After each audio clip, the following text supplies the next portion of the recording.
What does the name Unicorn 151 mean? Okay, so the 151 is for 151 Fever Gang, which was my crew back in East Orange, North. And then Unicorn, I was always a very bright individual, always a very happy individual. And girls, like the girls in my neighborhood would be like, yo, this guy's a unicorn, man. You a little bit professional, but you a little bit hood. And just like an anomaly, like a one-of-a-kind, unique individual. What do you think separates someone who follows a wave versus someone who creates one? You got people that wait for something to get hot and then they do it. They imitate it, right? For an artist to be creative, you got to break boundaries and put something new into the marketplace of ideas. You have to know yourself. Like, you have to really, really know yourself, know your limits, know when you need rest, know when you're burnt out, know when you have to say no to an event because you don't want to overextend yourself.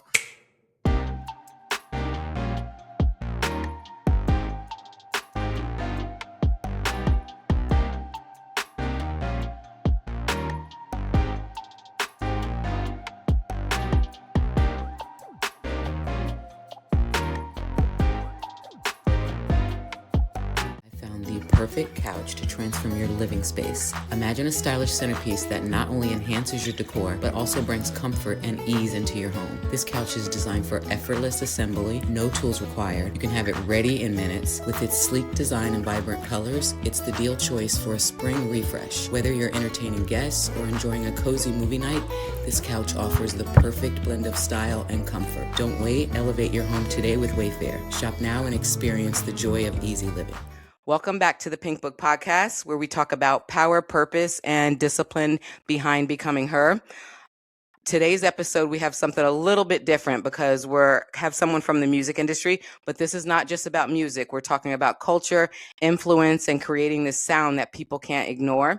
From East Orange, New Jersey, to being a true pioneer in New Jersey club scene, today's guest isn't just making tracks, he is shaping a movement. This is someone who understands energy, identity, and what it really takes to stand out in the crowd. Please welcome Unicorn 151, aka Killer Kurt Cobain, Ira Kaifa. Welcome to the Pink Book Podcast. Thank you for having me. We here. So there's two reasons I'm really excited to have you on. I've been watching your movement for a long time now. And number one, obviously, because of the Newark thing. I will always support Newark, New Jersey. As I told you before, I've lived there for a while. But number two, you're someone who literally rides the wave of success. So you know how when things are up, they're up. And then when they're down and people give up. Like, you literally just keep going. And I love that about you. And I feel like now that we have Fetty back and you got the new single with Fetty, like I literally want to see you blow up now that the momentum's going. I want to keep this wave going. I want to keep you on top of this wave. That's right. Yeah. Okay. Definitely. So for everybody that doesn't know, we mentioned East Orange, but tell us how you got started in New Jersey club music. I was a part of the club scene from its inception, you know. My mother used to go to Club Zanzibar, so my aunt. Zanzibar? Not Zanzibar. That's my shit. Yeah. So I grew up on house music. You know, Saturdays we cleaned the house, Sundays we cleaned the house, and we cleaned the house to house music. So, you know, I grew up just watching my parents, my aunts, my uncles, everybody coming home, talking about the new dances, getting dressed, getting fly on the weekends, going out to wherever they go and come back. And, you know, that the house music energy was a part of my upbringing. It's literally the soundtrack. If I think about all of my childhood, there's house music in the background, right? Okay. And then when the club music scene began taking off, I was actually, you know, good friends with many of the people that were the pioneers of original Jersey club music. DJ Tamil, especially. That was a friend of mine. I went to high school in Newark, right? Okay. And what high school? I went to Science High School. Okay. And I had to catch the bus on Broader Market every day to get back to East Orange. Yeah. And DJ Tamil had a CD stand on Broader Market, and that was the only CD stand where you could get a club CD. And unlike today, there wasn't no streaming. So all the club songs you wanted to hear was on that one CD, and you always heard your music in one order because it was whatever order that CD was. Yeah. They played that CD at every party we went to: Branchbrook Park Skating Rink, Skate 22, Terrace Ballroom, Robert Treat, You know, Wow. I was around for the inception of all of that, the street teams, the everything, and club music was the soundtrack to that era. I just grew up partying to it, so I didn't start out as a DJ or as a producer. I started out as a kid, a teenager who was at the parties enjoying it. Okay. But I knew the Okay. DJs and I knew the Right. promoters. And so my vantage point from club music comes from that vantage point. Okay. And as a hip hop fan, I just always remember thinking to myself, you know, as I got older, I'm like, I love club music, I love rap, but why has there never been there's club music, there's club songs, but Right. like there's not club songs like formatted for the Right. radio. And I Right. always thought to myself, why is there not a club song? And that's really how I got my feet. That's how I got really involved in actually making Jersey club music, was by formatting it into rap format and rapping on Yeah. Jersey club. Because you're the first one to rap on Jersey club music, right? Correct. Yeah. Yeah. Okay. Yeah. So when did you realize you weren't just playing music, but like you were literally shaping a movement? Well, you know what's great? When we were younger, we had like a neighborhood crew, right? And we already kind of had a movement under our crew. Like we were big, very big in the city. Like we had East Orange, Newark, Orange, Irvington, and when we started making mixing the club music with the rap, I knew we had a movement, not because of what was happening locally, but I uploaded it. I uploaded two of my earliest songs onto YouTube, and this was early in Okay. the YouTube days. This was when 10,000 views was like a million views. Okay. And 2 days after uploading those two songs to YouTube, they just like the views went through the roof, and that's when I realized I'm like, oh, people around everywhere like this. Yeah. And then when I put it on my MySpace page, I just started getting DM, you know, people, all type of Yeah. messaging. And, you know what I'm saying, MySpace. MySpace and stuff, so you get an idea of how far back that was. Right. Right. Right. I even had the opportunity to work with DJ K Swift, rest in peace, from Baltimore. And that was off of a song that I posted on my MySpace page, which connected me with the Baltimore people. And in my head, you know, it's like you can see a movement if people are gravitating towards it without much effort being put it Yeah. into outputting it. You know that you're onto something special. And I always thought that Jersey had our own culture, our own identity, our own sound, and I always wanted to amplify that to the world because I think I it's real love it. special, and I think the world believes it's special. So yeah, It's very special, actually. What does it actually mean to be a pioneer on the Jersey club scene? Because people consider you a pioneer. correct. That's literally in your bio, Yeah, yeah, you in your know, wiki. yeah. Anybody that's considered a pioneer of something means that they took it from one place and Hmm. moved it to another place. Yeah. So, you know, we could consider the first era of people who stamped Jersey Club pioneers, right? Because they turned what was nothing into a brand, a genre. Right. Then Right. we have the individual, you know, you talk about Little Man Hood, Frosty, Tamil, Brick Bandits, who then, you know, began putting out Jersey Club CDs and really producing this and turning what was just an experimental sound into a business, more or less, right? You could say they had their own Hmm. labels because they were producing their music and distributing it themselves, burning their own CDs and stuff like that. And then where I come in at is I just wondered, you know, we're always sampling. Let's make some original Jersey Club sample free or with the samples. Let's format it to where we put rap vocals on it. Let's get some Right. songs on the radio. And then that way we could pull in hip hop because at the time there was a disconnect. They didn't consider Jersey Club music. It wasn't considered music. It wasn't considered, Right. it was like just something that, It was extra. yeah, Right. yeah, Yeah. like this is like the sound of the skating rink or something, but this ain't music. Yeah. It was the thing. And I didn't like that. I felt like, Yeah. but it's music to us. So let's make Nice. it music to everybody else. Do you feel like people outside of Jersey understand what you're doing? No, I think that I think that a lot of people outside of Jersey, and this is only because I'm one of the few Jersey Club artists that get to travel and perform outside of Jersey and Yeah. internationally. So the sound has become bigger than New Jersey. Right. If you do a show in Italy, Australia, Egypt, Germany, you'll see their artists rapping on Jersey Club. They don't know that it's Jersey Club. To them, it's Really? just the TikTok beat. They've heard it from TikTok. So to them, this is the sound of TikTok dances. Oh, wow. They're not thinking we got this from New Jersey. they're thinking, oh, this is the TikTok beats. This is what's popular right now, right? How do we change that? Artists like myself, Unique, and others that are like trying to really, go to the radio stations, go to the Grammys, and let these people know that yes, TikTok did blow this up, right? Social media took our Yeah. sound way beyond where we could have taken it individually, but it still originated in Jersey. More specifically, Okay. it originated in Newark, New Jersey, by Newark Yes. Youth, and Yes. I try my best to amplify that. And by me being able to be an artist that blows up,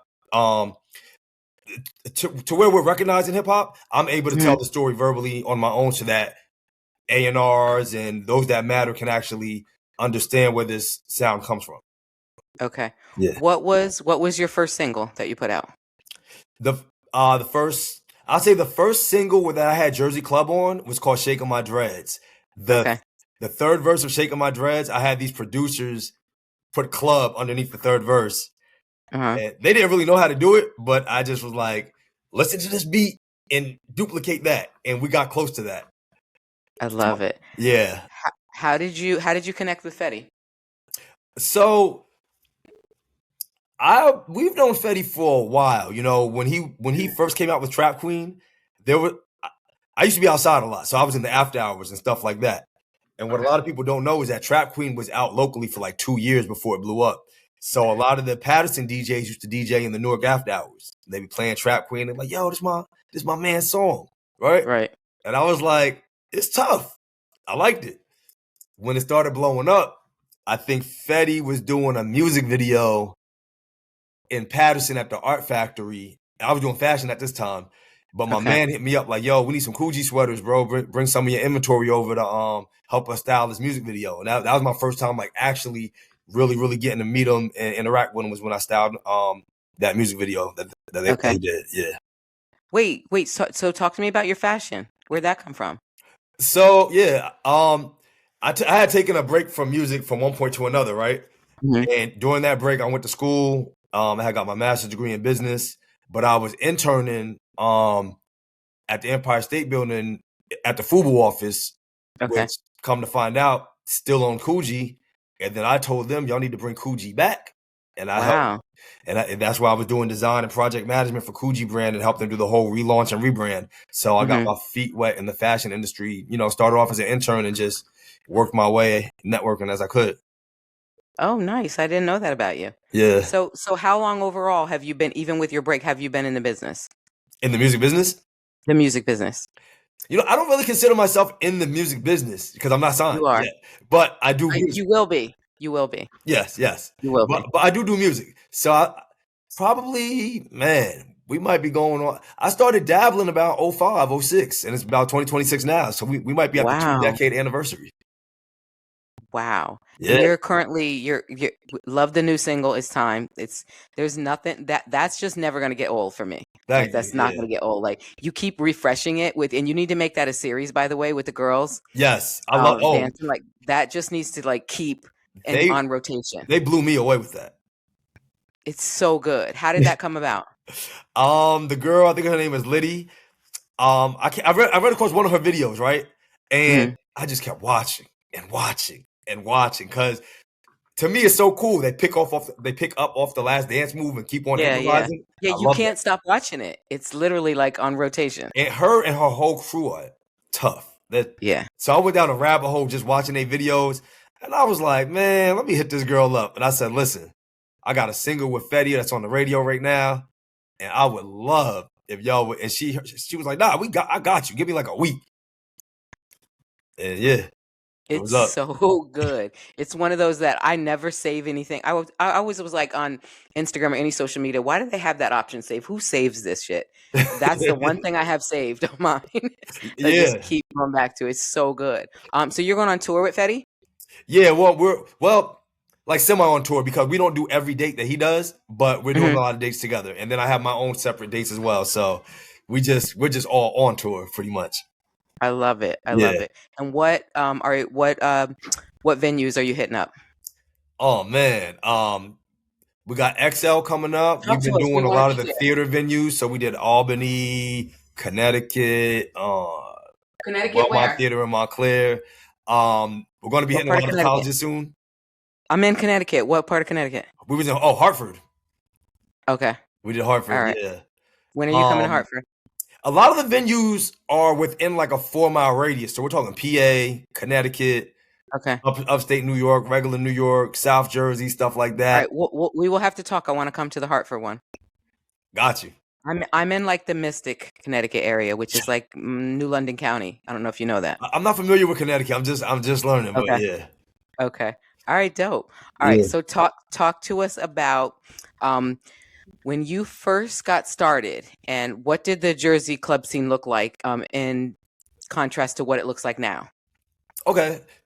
So when I first got started, right, it was around the time that Little Man had Swing That. Um, it was around that, like right around that time, right? Like when Yeah. all the newer hits that are like anthems now Yeah. was dropping. And I remember specifically there was like a debate because Baltimore had kind of stopped doing they had like really stopped altogether. Okay. And Jersey had picked up the ball crazy. And I remember I made a YouTube channel called Jersey Club versus Baltimore Club, right? And I would just post club videos, dances, battles, and it was just channel was just going crazy. But I eventually changed the name of the channel because I didn't want to really promote the divisiveness between us and them, Okay. especially since we Mhm. all have a great relationship today. And You do. Okay, that's good. yeah, Baltimore, Philly, all of us, like we had like on the dance scene. There's a Mhm. lot of meetups between Jersey, Baltimore, and Philly. So Okay. you know, a lot of people think that we don't get along, but we actually are all friends and have known each other for a lot of years. Wow. See, I thought you didn't. Okay. Yeah, School maybe me. the younger ones don't because there's a lot Yeah. of newer people who are jumping on the wave and might be, you know, not in the loop yet. But for the Yeah. most part, we do get along, and when we do shows, we all come to each other's shows or our dance competitions or our DJ battles. We have a lot of those too. Okay. Yep. So how does that look like now? What is that? What's the big is that one of the biggest difference of what it looks like today to you? I will say back then there were no Jersey Club artists.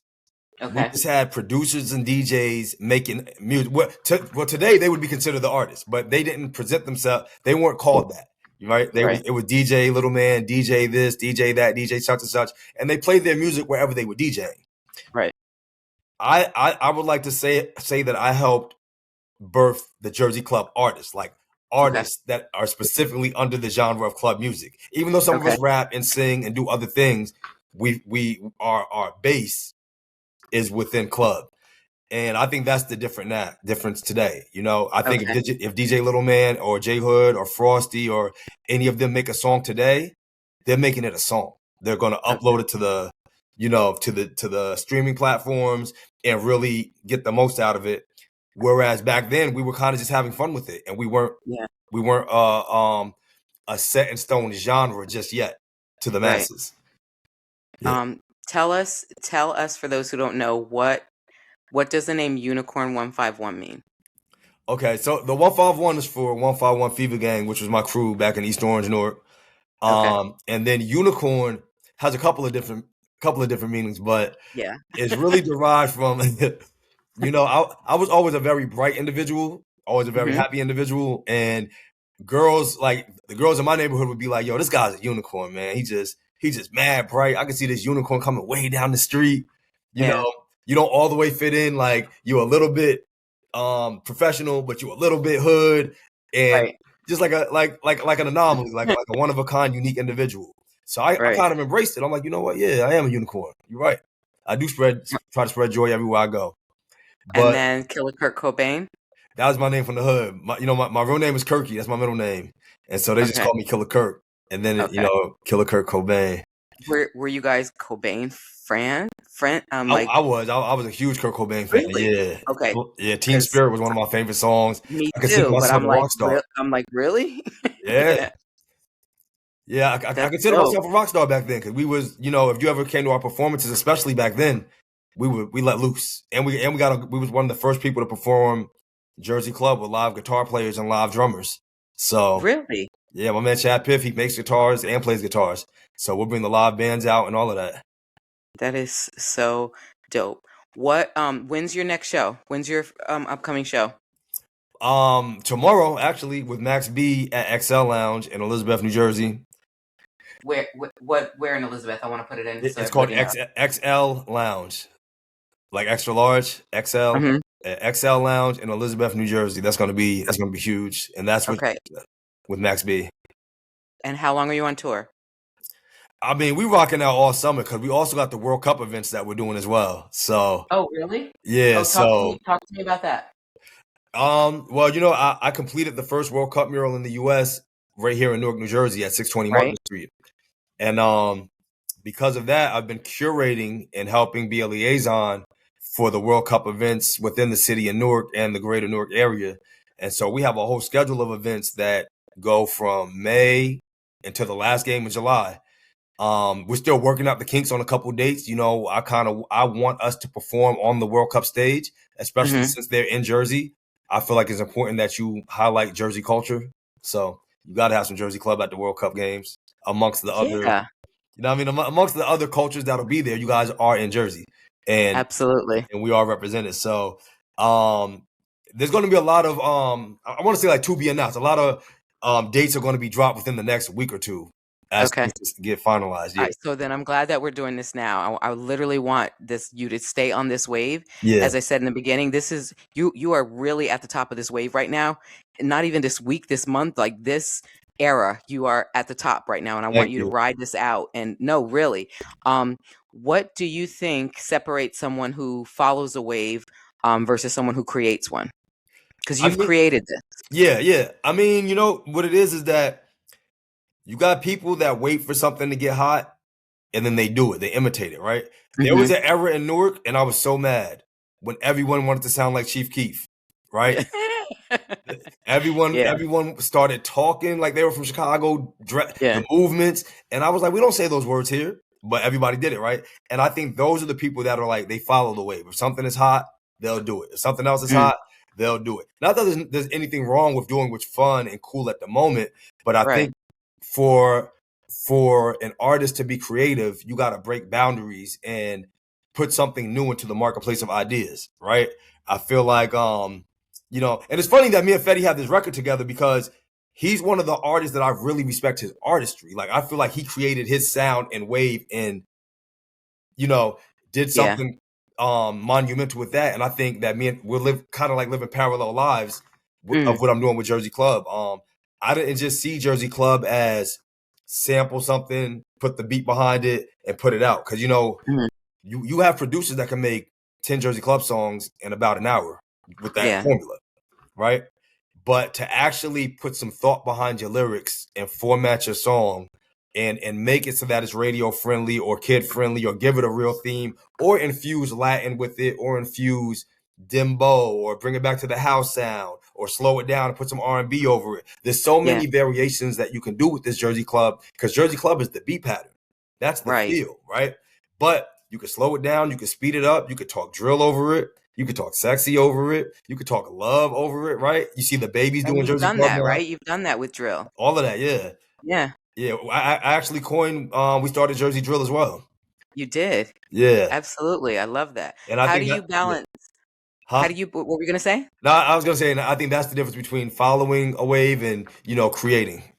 Okay. Yeah. How do you balance all of this, especially since you're at this high right now, with your regular schmegler life? It's hard. It's extremely hard, and I feel like you got to be a certain type of individual to do it. When I was in school, I was working with kids with special needs, and that was what I was doing during the daytime. Hmm. When the music started taking off, I had to live a double life, right? I would do the kids and the school during the day and then snatch off my button up and get ready for the club that night. Yeah. And then it became, I couldn't work in the schools anymore because people started to recognize me and, that was out. So you have to know yourself, be like, you have to really, really know yourself, know your limits, Hmm. know when you need rest, know when you're burnt out, know when you have to say no to an event because you don't want to overextend yourself. It's hard. My regular life has mashed with my creative life. I don't even know if I have a Okay. regular life Oh, anymore. okay. Yeah, So literally. that being said, which one of those feel like your core identity?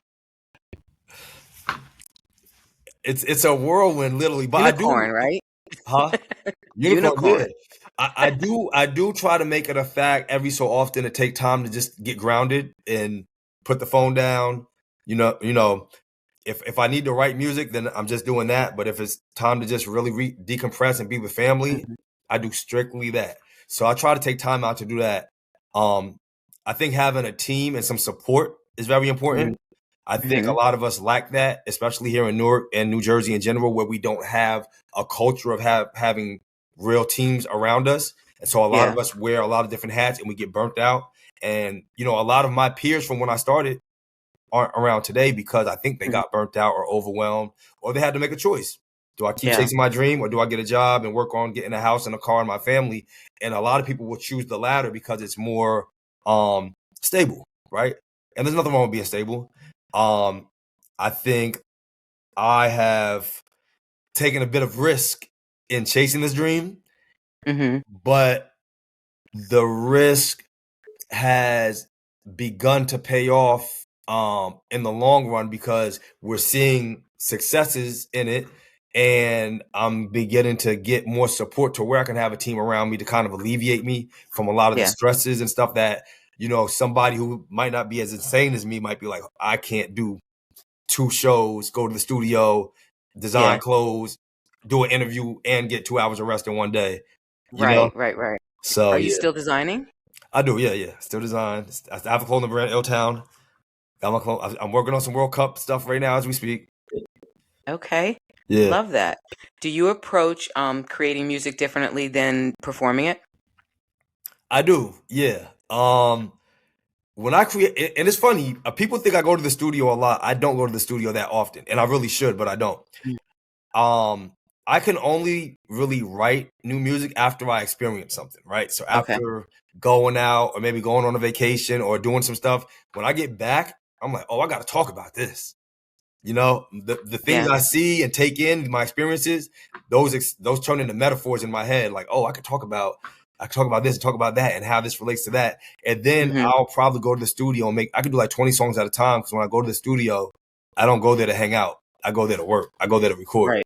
I don't no smoking and drinking and partying in my sessions. Y'all can do that outside the door. When we here, we record. Now, once the songs Love. are recorded, we can party to them all we want to. Right. Now, So that's yeah. go ahead. I treat my performances like a party, right? Okay. So, so recording, I'm focused, we working. Yeah. Once the songs are done, when it's time to get on stage, that's when I can Mhm. enjoy it as if I'm, Okay. yeah, as if I'm at a party. I like to party with the crowd. So yeah. So that was my next question. It was going to be what's, and you may want to elaborate a little bit on what you just said. What's your approach to making a song? But there you go. Yeah. Well, it could be multiple things.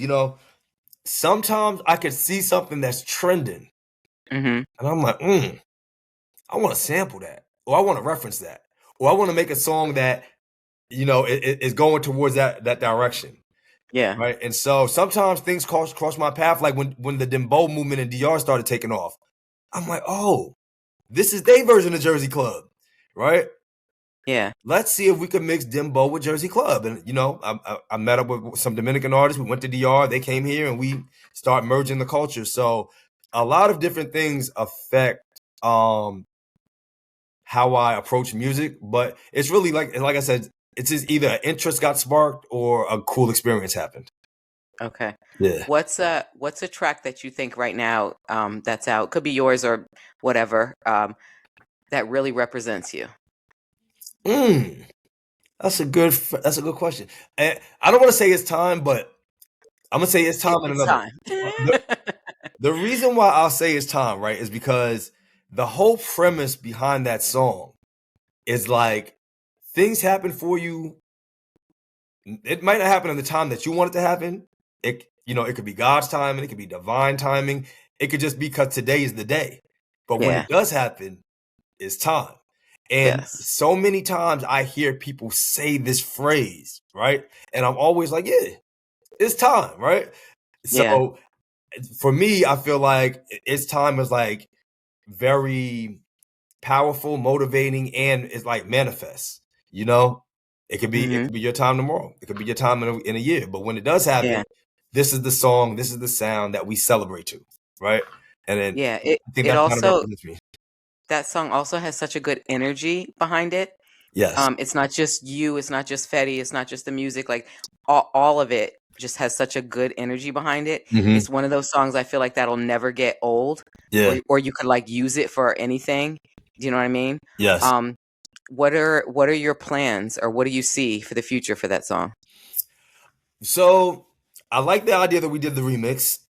Yeah. I would love to expound upon the remix, you know, because other people have been remixing it as well, right? We got some EDM remixes that are I'm starting to hear during the Really? EDM show. Yeah, oh yeah. Oh wow, I didn't hear Yeah, that. we Okay. got people freestyling on it. So it's taking on a life, and that's what I like for music to do. I love when music splits and goes so many other different ways. So Yes. I do have a lot of plans with it. I might throw some more artists on it if I can get some.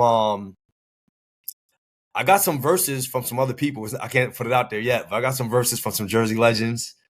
Okay. Um, You don't have to tell us that, but can you just tell us who would you love to see on it? Can you tell on us this that or no? time, Yeah. mm, Or is that going to give it no, away? there's some people. There's definitely some people. I would Okay. love to hear Chris Brown's take on it. Oh, yes. I would love to hear. You see, I have Breezy in the background, right? Mm-hmm. Yeah. I would love to hear an Afrobeats take on it, right? A Davido or there's a girl Thames? t- took the words out of my mouth because Yes, I I know. think Tim sounds amazing over the Me Afro too. House. Me too. I'm in love with her. Yeah, so Me I too. would love a Tim's. I would love a Beyonce. I would love a there was one more person. Oh man, I went to Afrobeat. I went to let me think. Tim's, Beyonce, Chris Brown. Da, da, da, da, da, da, da.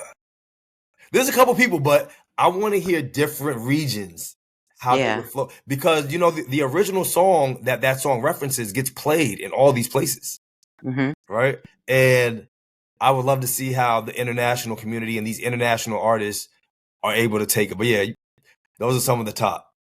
That's dope. Yeah. When people hear your name 5, 10 years from now, what do you want it to mean to them? I would like my name to mean to them like when you think of New Orleans and you think of jazz, right?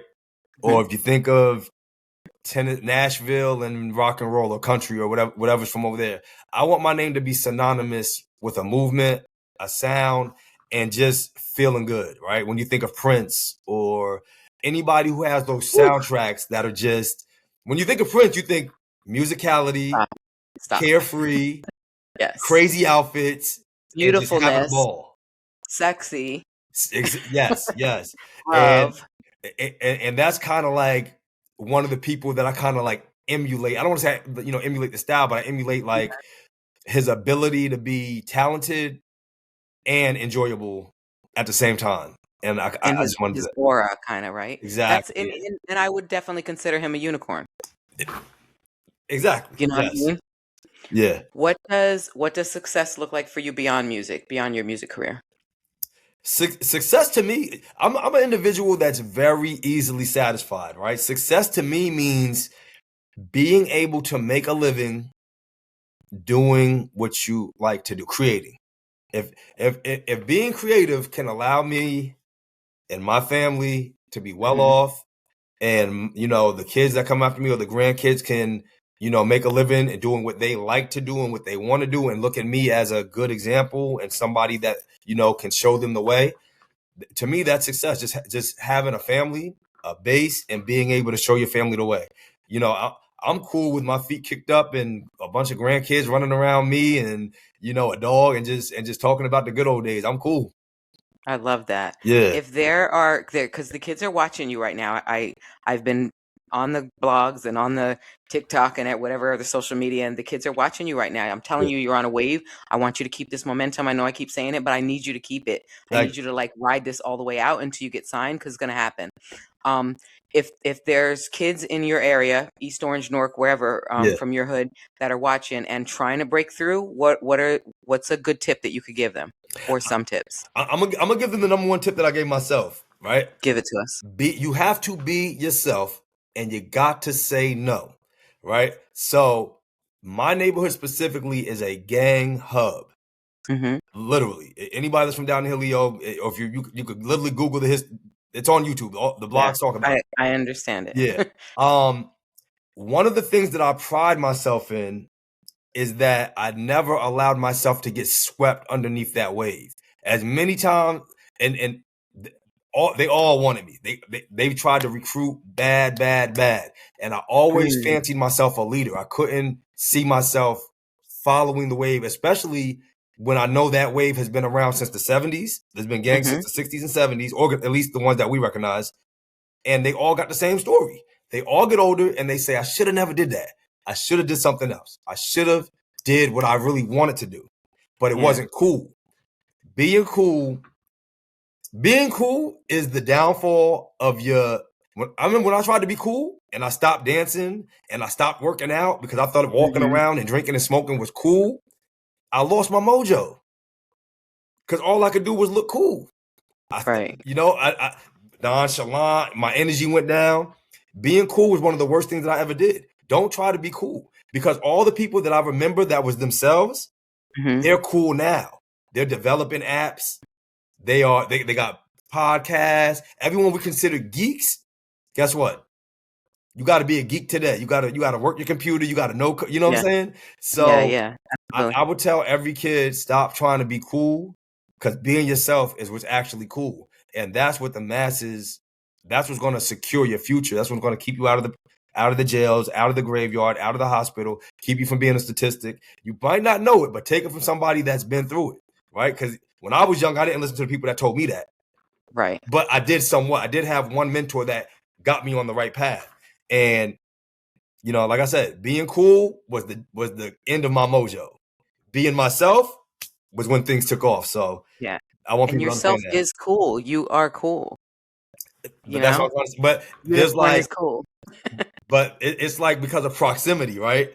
Yeah. And what the people that are, I don't want to say the people, but when we are in our neighborhoods and our proximity, what's cool right there is cool is cool to what we think, because our brains are not outside that proximity. But once you actually start understanding where money's coming from and business and stuff like that, and that you need to be successful to take care of yourself and your mom and your family, you're going to realize that I need to do something more than what my immediate friends on the corner are telling me to do, especially if it's in anywhere involving crime, right? Yeah, absolutely.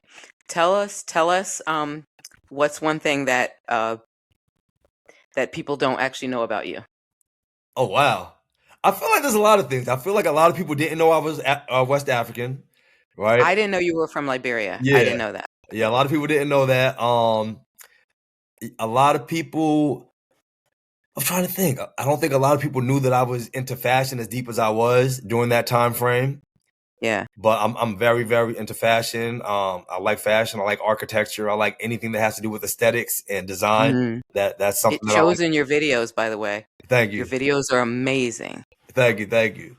And I'll give you a fun fact. I was ranked number 3 in the nation in debate while I was in high school. You geek. Exactly. Yeah, I can argue with the best of them. Well, you went to science. I mean, come on. Yeah. Right? Yep. That is so dope. Yeah. Well, I'm so blessed that I got you on here at this time. I told you I've been watching your game for a long time, and I'm like, this MF is on the wave right now, and he needs to fucking ride this out. And now that Fetty's back, like, let's go. Yeah, let's man. do this. Don't let up. Promise me that you won't let up. No, listen. Now it's your time right now. I'm purposely keeping my foot on the gas because I feel like I have to do this. Send it. I need you to send it. Like, this is you're going to be signed before 2027. I'm telling you. You need to send it. And we're all going to make this happen. We're all going to rally. We're all going to keep this Jersey thing going, and you deserve it. I appreciate that. Thank you. That means a lot. Thank you. Like, absolutely. And I want to say this to anybody in the audience. Every one iota of support, I appreciate. I try to respond to everybody that I could. I try to help and, work with every single person that I can in the little bit of time that I, in our days. But I appreciate all support. I'm thankful for it. You do. You're a unique dude. You're a unicorn. And we love you, and we want to see you. We want to see you go. We want to see Thank you you. send it. All right. We going up. So It's time. exactly. So thank you again for coming on the podcast. Yes. For all of you that are watching, I'm to let you know I am still on YouTube. I am on Spotify. I am on Amazon. If this is something that resonates with you, please join the community because the best is yet to come.